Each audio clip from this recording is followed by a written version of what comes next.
съм седна и ще ви покажа как се направите. Ето такива пръстенчета. Правят се лесно. Сега за целта са ни нужни 5 ластичета зелени, жълти и един черен. По това са зелените и жълтите. Ако искате и по други цветове може да използвате. И едната такава прашка. Аз я наричам прашка, защото не знам името. Ако нямате такава прашка, накрая ще ви покажа как да се направите и с пръсти.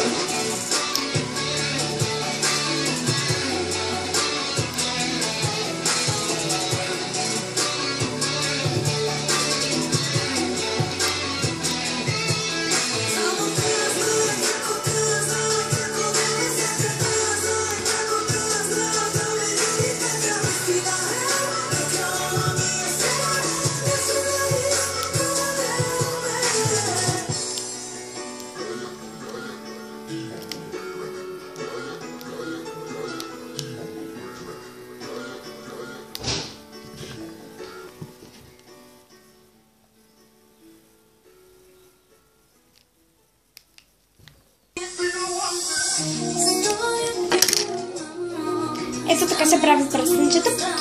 Сега ще покажа с ръце как да се направите. Така.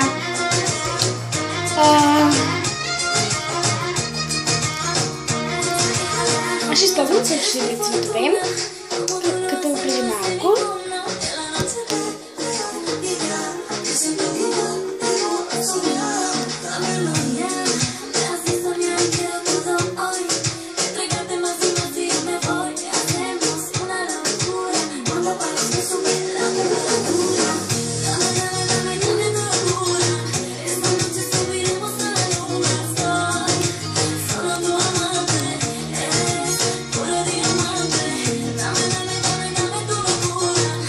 Довиждане. Отдолу може да напишете коментари, ако ви е харесало, ви благодаря. Ако не ви е харесало, това няма да прави. Вие си избирате. Довиждане.